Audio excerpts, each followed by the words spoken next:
The front desk texted me at 4:47. Your Whitmore keycard has been reactivated for late checkout. I hadn't asked for late checkout. I called Caleb, straight to voicemail, which wasn't unusual if he was in a pitch. Except tonight wasn't a pitch. Tonight was supposed to be our redo. 2 years late. A voucher I'd pulled out of the hotel's comp budget because Caleb swore he finally had a clear Friday night. I took the elevator upstairs anyway. The door clicked open before I even fully swiped. That's the thing about legacy systems once a master override pushes through. The original key still talks to the lock. Sloppy ops. I made a mental note to write myself an incident report in the morning. Then I stepped inside and forgot about the report entirely. You have got to be kidding me. A voice drawled from the sitting area. Sienna Croft was wearing my robe. Not a hotel robe, mine. The ivory slip silk one my mother bought me for the actual wedding. Currently knotted loose under her collarbones. She had a glass of the view I'd put on Caleb's tab, and she didn't even stand up. Just tipped the flute at me like we were meeting at the Amman bar. Caleb, she called toward the bathroom. Your wife's home early. The water cut off. Caleb stepped out with a towel around his neck. Hair damp. Wedding band catching the warm overhead light. He didn't look shocked. He looked annoyed. The same face he made when a junior associate misspelled a limited partner's name. Ivy, he said, voice low. Don't make a scene. Not here. Not here. I repeated. Where would you prefer I process this? In the hallway. It's not what you think. Sienna laughed. Actually laughed. Oh, honey, it really is. Relax. Caleb said this suite was going to waste since you canceled the real trip. The real trip was last month, I said, keeping my tone flat, the way I talked down a pissed-off influencer during a check-in disaster.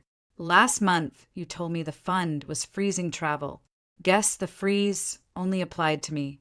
Caleb stepped toward me, hand half up like he was trying to manage a volatile client.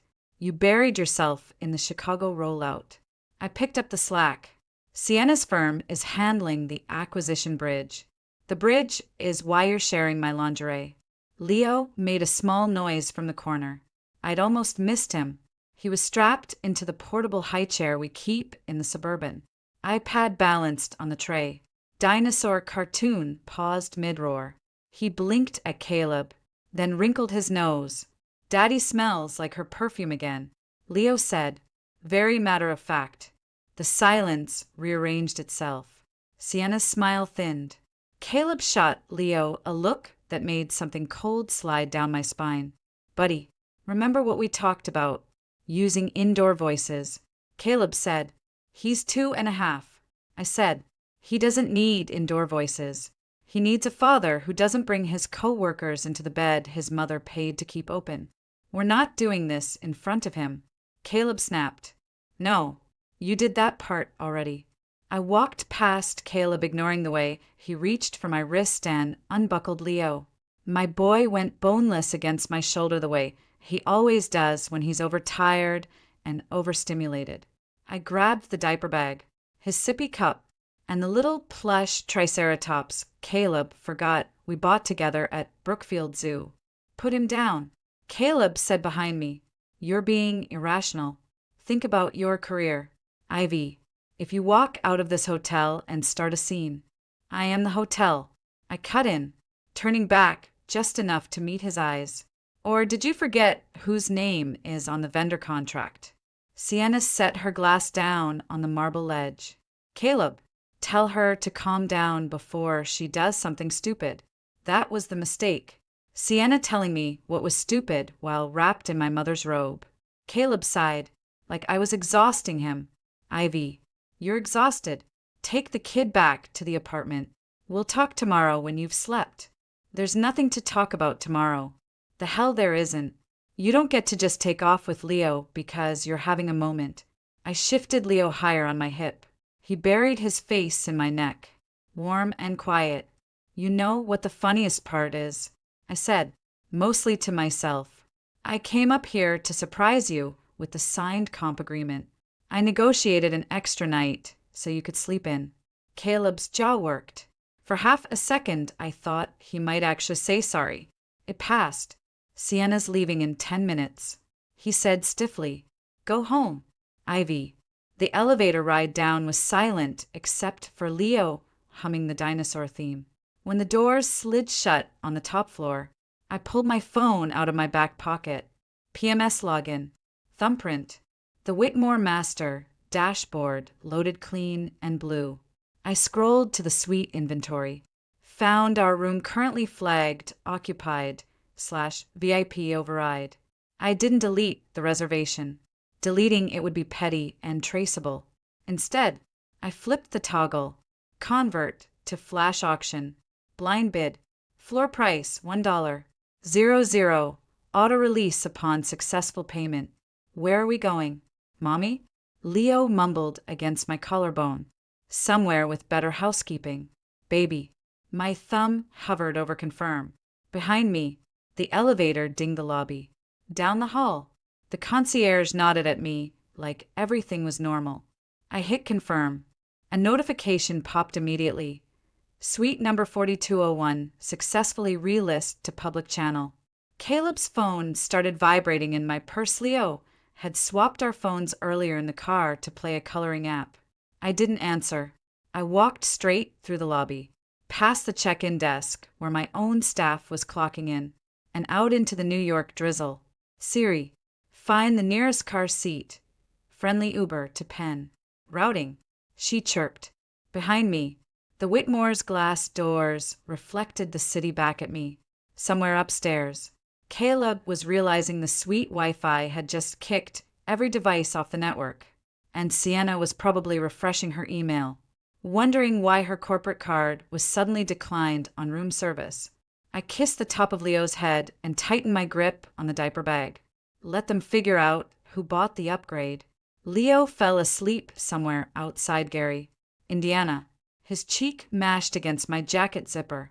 I drove with one hand and navigated Caleb's cloud drive with the other at red lights. Old muscle memory.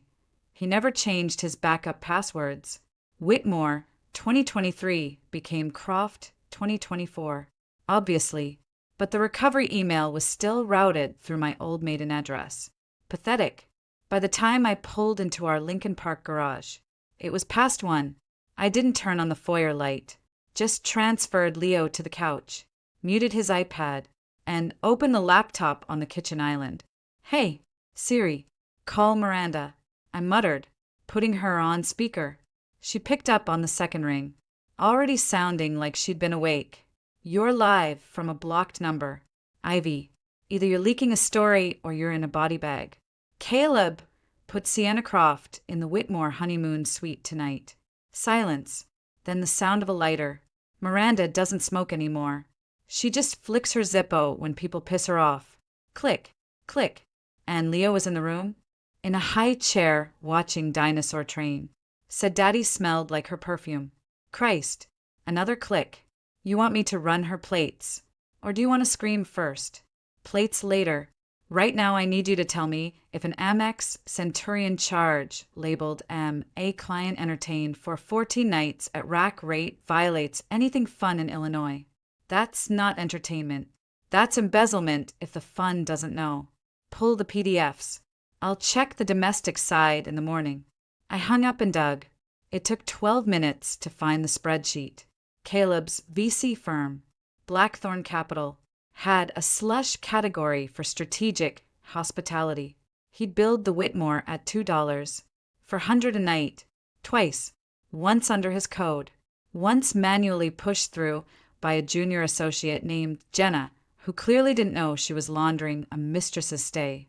Scrolling further down, my stomach went very still. There was a wire transfer dated 3 days ago, $48. 000 moved out of our joint HOK, one we opened to refinish the brownstone's basement and wired straight into Blackthorn's operating account. Memo line, short-term bridge reallocation. He'd leveraged our house to float his fund. My phone lit up. "Mom."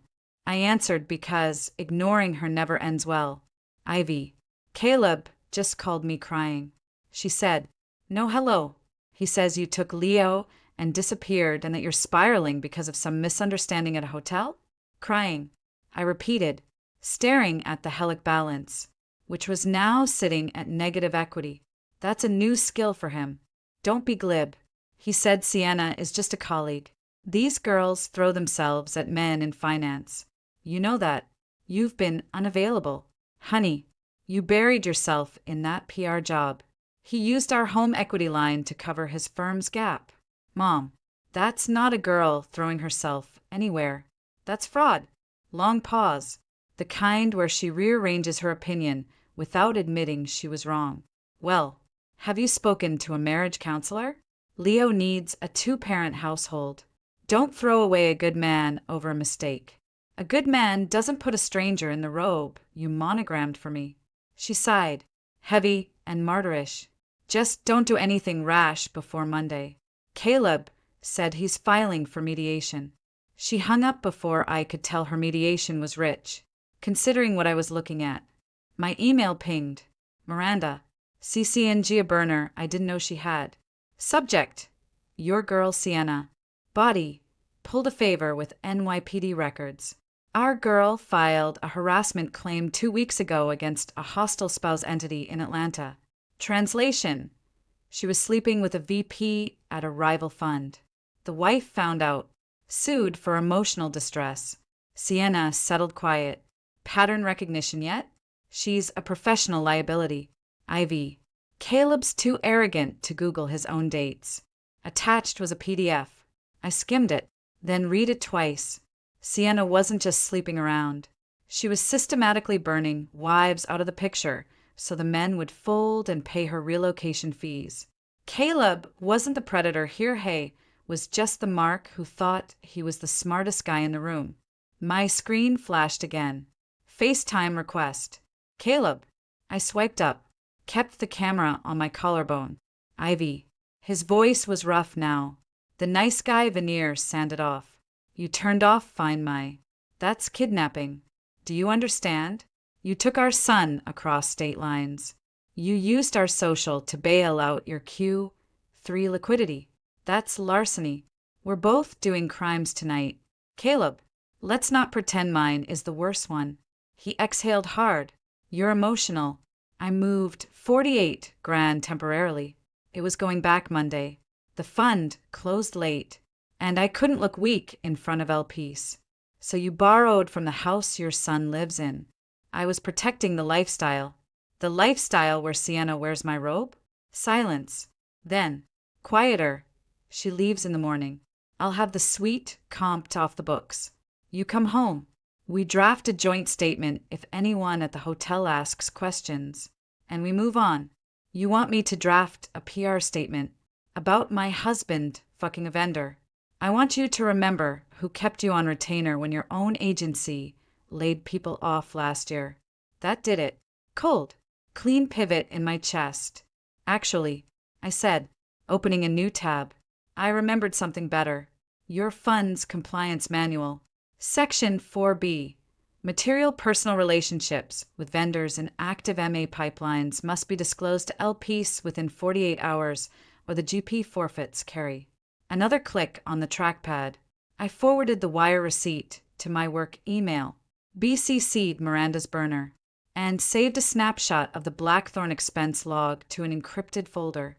Funny thing, I added, I'm pretty sure Sienna's firm thinks she's single and unattached.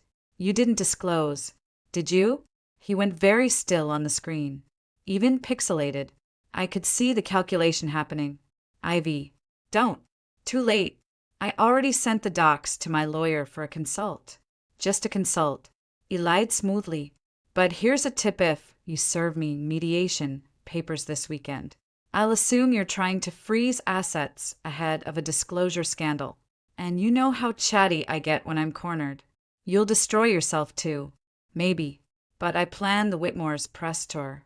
I know how to frame a narrative. I adjusted Leo's blanket with my free hand. Right now the story is greedy VC hides debt, not bitter ex-wife. Pick your poison. He hung up. Typical. He always thought walking away was a power move. My inbox dinged 30 seconds later. Automated notification from Lancaster Law Group. Subject line blank. Body autofilled. Initial custody consultation request received. Parties listed: Caleb James Lancaster, petitioner, and Ivy Lancaster, respondent. Note: petitioner inquired emergency injunction if respondent removes minor child from IL jurisdiction. He'd already drafted it. Before tonight, before the suite. This wasn't a mistake. The suite was the distraction. He was already trying to lock Leo down so I couldn't touch the money. Leo stirred on the couch, rubbing his eyes. Mommy? Yeah, baby. Can we not go back to the big hotel? We're not going back. Bud, is Daddy mad? Daddy's about to find out Mommy reads fine print. I closed the laptop, killed the Wi-Fi on my phone, and opened the contacts for Whitmore Corporate Comms. There was a breakfast event Caleb was supposed to co-host with Sienna on Tuesday, a little photo op about revitalizing Midwest luxury. I still had editor access to the RSVP list and the run-of-show deck. I didn't delete Caleb from the panel. I just changed his title on the public agenda from managing partner, Blackthorn, to guest, and added Sienna as the keynote. Let them explain the optics to the L piece Tuesday morning. Caleb texted me a screenshot of the Whitmore event agenda. Fix this, or I will make sure you never work in hospitality again. I didn't reply. I just updated the run-of-show deck to include a 5-minute segment titled Vendor Transparency in Post-Merger Hospitality.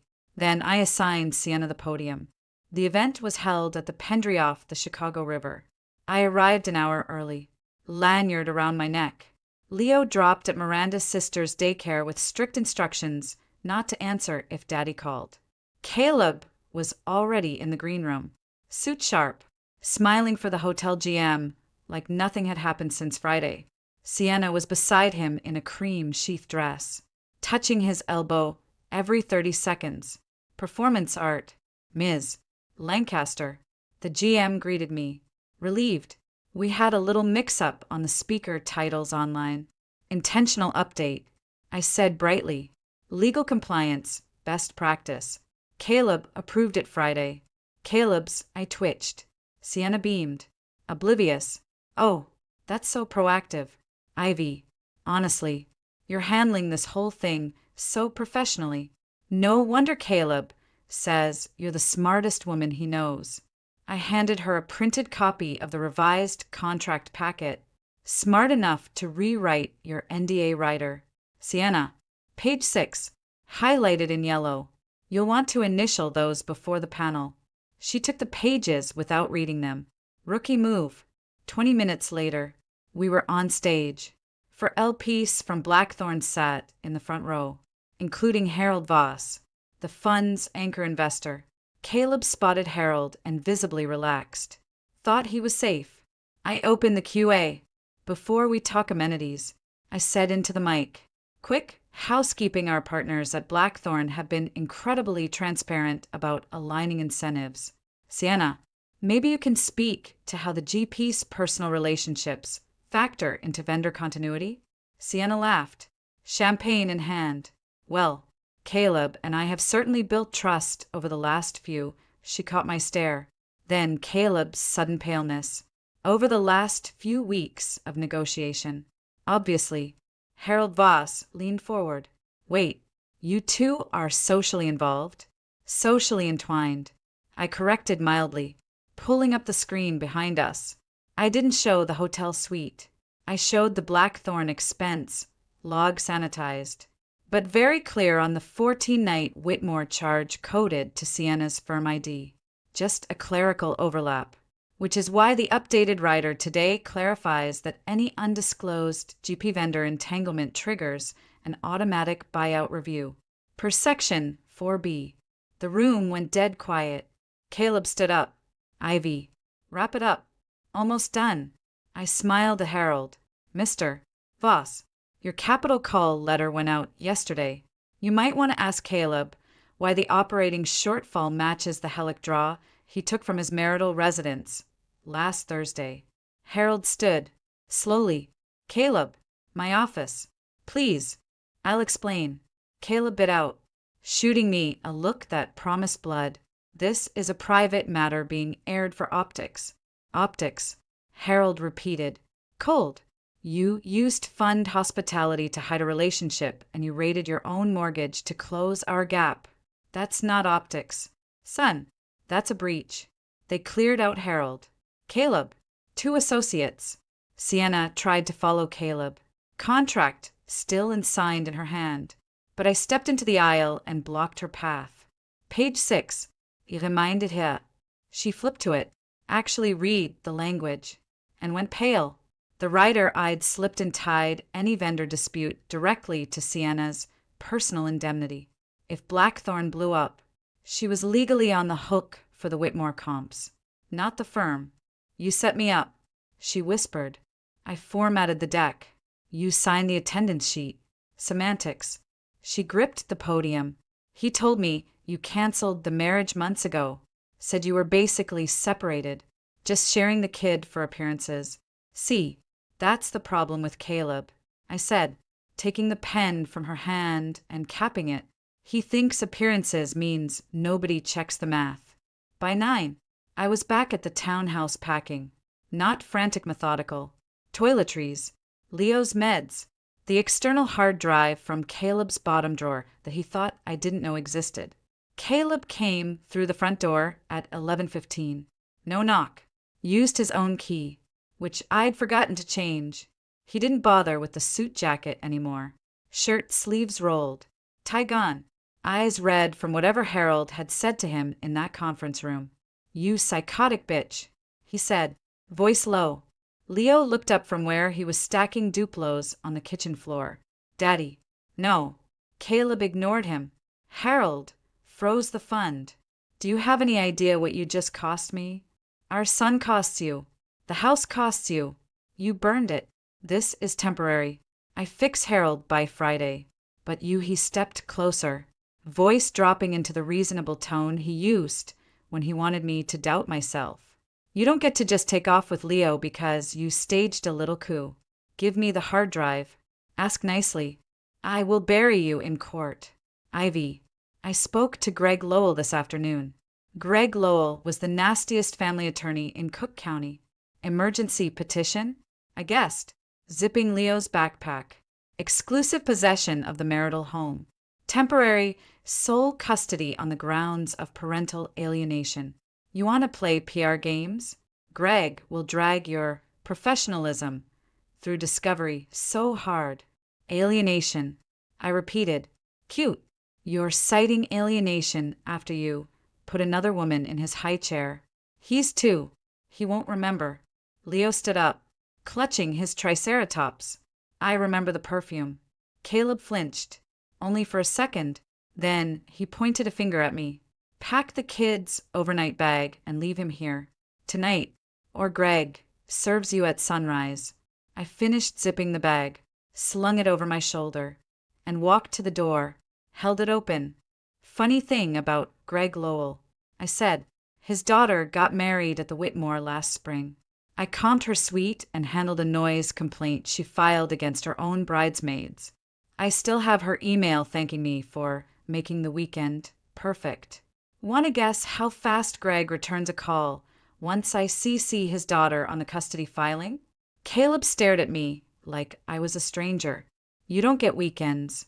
I told him. You don't get mornings. You gambled the equity and used my son as background decor. The suite was the last mistake. Where the fuck are you going? Somewhere with better house rules. I reached for the light switch. Think about this, he said, and for the first time, the arrogance cracked. Just a hairline fracture. You walk out that door with him. Ivy, you don't have a dime. No job. No credit. No safety net. I flipped the switch. The foyer went dark, throwing his silhouette into shadow. I kept the receipts. Caleb, I don't need a safety net. Leo took my hand. We stepped out into the hallway. Behind us, Caleb's voice echoed down the stairwell. Stripped of all its boardroom polish, you walk out. You don't come back. I mean it. The building door swung shut, cutting him off. I locked the car, buckled Leo, Indiana, and watched the townhouse windows go dark one by one. Tomorrow, Miranda would help me file. Tonight, I just drove, somewhere between Lake Shore and the 94 ramp. My burner buzzed with a text from a number I didn't recognize. You played that beautifully. Don't stop at Caleb. S. Sienna, burning the bridge from her end. 2. I saved the thread, tossed the phone onto the passenger seat, and merged into traffic. Let them both come for me. They were finally in the same lane. Miranda handed me a burner and a protein bar the second I crossed the Michigan state line. No hug, just business. Temporary custody granted ex parte, she said, tossing the folded order onto my dash. Good for 21 days. Don't push your luck past that, or Greg Lowell will get a judge who actually likes him. Noted. Also, Caleb's PI ran your mom's plates yesterday. He knows you headed north. He just doesn't know which lake town. Keep Leo off Wi-Fi. I stayed in a rental outside Saugatuck under my maiden name. Lancaster felt radioactive. Grace barely fit on the grocery club card. Leo liked the backyard. That was the only metric that mattered. 3 days in, the preschool teacher pulled me aside after drop-off. Leo drew something interesting, she said, handing over the paper without making a fuss. 2 stick figures in suits. 1 smaller figure holding a dinosaur. None of the figures were touching. Developmental? I asked. Normal, she said, but you might ask him who the second suit is. I didn't have to. Leo told me himself at dinner. Mouth full of box mac. The lady with the flower smell sits in Daddy's car lot. Which car? Bud. The silver one. The one with the loud horn. Sienna was in Michigan. She found me at the IGA on Thursday night. I was reaching for oat milk when a familiar southern cadence cut through the dairy aisle.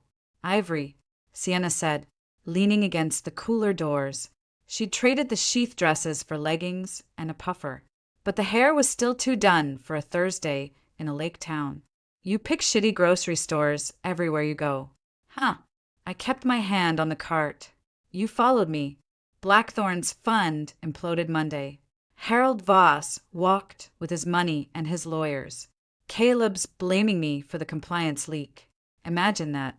Imagination's not required. You signed the rider. She stepped closer, lowering her voice. He told his attorneys I doctored the documents. Said I forged your signature on the Hellick draw to pressure him. He's feeding that to the press before you even get served. I let go of the milk. You're not here to warn me. You're here because he threw you under. Call it mutual interest. She pulled a folded manila envelope from her tote. I brought the original server logs from the Whitmore. Time-stamped. Proves he manually pushed the override. Not me.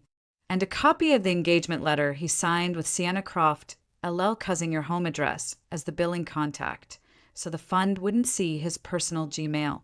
That's a civil case. It's leverage. She snapped. If you file it alongside your custody response, Greg Lowell drops him like a stone. Caleb loses the house, the fund, and his standing with the Bar Association. Everyone wins. Everyone except you. I get a payout from his liquidated assets if I'm not named co-defendant. I'm practical. Ivy. Not sorry. Istaditar. The performative vulnerability. The calculated tilt of the head. Classic damage control. What do you want from me? I asked. Joint statement. I give you the logs. You tell your scary little lawyer friend I cooperated. Keep my name out of the harassment suit in New York. Why should I trust you past this parking lot? She smiled, thin and tired. Because Caleb told me the same lie he told you, that I was the only one seeing the suite. That landed harder than I expected. I took the envelope, slid it into Leo's diaper bag without looking inside. Text me from a number that isn't yours. I said, don't come to the house. Don't talk to Leo. Deal. She hesitated, then tossed a box of dinosaur-shaped fruit snacks into my cart. For the kid, the ones without dyes. I checked. She walked out. That night, Headlights swept the rental's front blinds at 11:04. I didn't grab the bat. I grabbed the pepper gel Miranda made me carry and stood dead center in the hallway. Heavy knock. Ivy. Open up. Caleb. I didn't unlock the door. Say what you need through the wood. Stop playing games. Sienna's been calling me nonstop. She says you two are exchanging docs. You're going to torch my life over a misunderstanding and a temper tantrum in New York? Temper tantrum. I repeated. Yes. You overcorrected. Now reel it back before Greg makes you look unstable in front of a judge. Leo padded out of the bedroom in his footy pajamas, rubbing his eyes. Mommy, the loud horn is here. Caleb's voice softened instantly, the performative dad voice clicking on. Buddy, it's Dad. Go get your shoes. Okay, we're gonna grab some cookies and talk about. Cookies? Leo mumbled, waking up a little. The ones you brought last time? The ones in the car. Yeah. Leo frowned, small and confused. Daddy, you said the cookies were from you, but they have peanuts. My blood went very quiet. Leo was severely allergic to peanuts. EpiPen level. The school nurse had his action plan laminated. Caleb knew. Caleb always checked labels. If they have peanuts, Leo said, tugging my sweatpants. I get the bumps. Through the door. Caleb went completely silent. I unlocked the deadbolt knot to let him in, just to open it wide enough to see his face. He was holding a plastic bakery box from Whole Foods. The label faced me. Peanut butter sandwich cookies. You brought peanut cookies, I said evenly, to a house where your son carries an EpiPen. IIT was dark in the store. Ivy. Jesus. It's not a crime. It's not a crime. I agreed. It's a pattern. You don't actually see him. Caleb. You just see the prop. Leo hid behind my legs. Caleb set the box on the porch step like a peace offering. I made one mistake with a snack. Don't weaponize it. Sienna's already in town handing me server logs. Harold froze your fund. And you just proved you don't even know what kills your own kid. Walk away tonight or I add negligent endangerment to the custody response in the morning. He stepped forward, hand rising like he used to when he wanted the last word in the kitchen. You think you're untouchable because you're hiding in a rental? I think you're standing on a porch you don't live at, holding poison for a toddler, trying to scare a woman you already cheated out of her marriage. I nudged the cookie box shut with my toe. You've never been less touchable. Headlights washed over Use Another car, pulling in behind Caleb's Audi. Miranda rolled down her window. Badge clipped to her coat collar even though she was technically off duty. Evening. Caleb, you're outside 100 miles of the marital residence. Unannounced. After a restraining request was logged this afternoon. Want to explain the cookies, or you want to get back in your car? Caleb's jaw flexed. He looked at Leo, then at me, then at Miranda's dash cam glowing red. She's manipulating you, he said to Leo, pointing a finger at me. Both of you. Leo didn't cry. He just looked at his dad the way adults look at broken vending machines disappointed. Done waiting. Bye, Daddy, he said. Caleb got in the car. Miranda waited until his taillights hit the county road before she killed the engine. He followed Sienna's GPS ping. Moron didn't even wipe his location history. I bent down, zipped Leo back into the house, and locked the deadbolt twice. On the kitchen counter, my burner buzzed. Unknown number. He's talking about an FBI tip on offshore wires tonight. He's scared. Ivy. Push now or he runs. S. I deleted the text, backed up the manila envelope to a secure drive, and tucked Leo back into bed. The allergy thing was going in the affidavit tomorrow, word for word. Let Caleb try to explain that to Greg Lowell. Miranda texted me the hearing date at 6 a.m. Moved up. Caleb's demanding an emergency pickup at O'Hare. Wear the blazer. I wore the blazer. Also packed the manila envelope. The EpiPen receipt from Saugatuck Urgent Care. and a flash drive containing every cent Caleb had touched since the Hellick draw. Harold Voss had already quietly referred the wire discrepancy to the SEC. All I had to do was hand the USB to the right paralegal and not flinch. The Whitmore garage was where Caleb requested the exchange. Of course, he loved a stage he used to own. I pulled into the lower level at 4:52. Caleb was already there, leaning against a black town car, talking to a guy in a charcoal suit I recognized from Blackthorn's counsel. Greg Lowell wasn't with him smart. Caleb had pivoted to in-house muscle. Leo was asleep in his travel seat behind me. I woke him gently, unclipped him, and kept his hand in mine as we walked toward the bay of elevators. Caleb straightened. "You're late. Traffic from the airport," I said, "and I stopped replying to your sense of urgency about 6 days ago." The in-house lawyer cleared his throat. "Mrs. Lancaster, Mr. Lancaster is prepared to withdraw the custody petition in exchange for a mutual NDA and the return of all proprietary fund correspondence in your possession." Caleb stepped in before the lawyer finished. Classic. Couldn't let someone else hold the pen. "Ivy, sign the NDA. Give me weekends starting next month, and I won't flag you to the Whitmore corporate office for the sweet auction stunt. You keep your references clean. I keep Leo on the insurance." Civilized. Leo rubbed his eyes, squinting at the fluorescent garage lights. "Mommy, the loud horn man is here." "Language, buddy," Caleb said automatically, reaching for Leo's arm. I shifted Leo behind me. Don't what?" "I'm offering you a landing pad. You burn this. You explain to Leo in 5 years why his college fund evaporated with my carry." The lawyer coughed again. "Caleb, maybe we table nothing." Caleb snapped at him, then turned back to me, dropping the volume like we were still married. "You don't get to just walk out of a marriage. Ivy, sign the papers and get in the car. We do the handoff civilized." "Handoff," I repeated. The garage door rolled up behind us. Miranda's unmarked cruiser eased in, flanked by a plain white sedan with federal plates. 2 agents in windbreakers got out no shouting, just posture. Caleb's face did something interesting. Collapsed, then rebuilt itself into denial. "Who the hell are they?" "SEC enforcement," one of them said, flipping a badge, "and Chicago PD on a parallel referral. Mr. Lancaster, we need you to accompany us regarding misappropriation of LP funds and obstruction of a material disclosure filed with the Illinois Bar."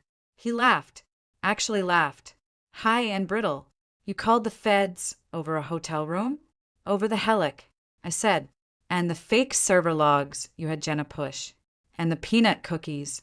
"Caleb, don't forget the cookies. I didn't. That's a parenting dispute, not a federal case. Obstruction plus wire fraud usually is," Miranda said, stepping past me. "Keys on the hood." "Caleb." He didn't move, just stared at me like I'd rewritten the laws of physics. "You'll lose everything too. No one hires PR reps who narc on their husbands." One of the agents took his elbow lightly, professionally. Caleb yanked his arm back. "Don't touch me. I want my lawyer." "Then call him from the field office," the agent said. As they walked him toward the sedan, Caleb twisted back, voice cracking on the last word. I kept the key card. "Ivy, the suite's empty whenever you decide to grow up." Miranda shook her head, disgusted, and handed me a manila evidence sleeve. "That's your copy of the withdrawal order. Sign the chain of custody line and go home." Leo watched the sedan pull out of the garage, tail lights vanishing up the ramp. "Is Daddy going to the big hotel?" he asked. "No, baby. Daddy's going somewhere with better rules."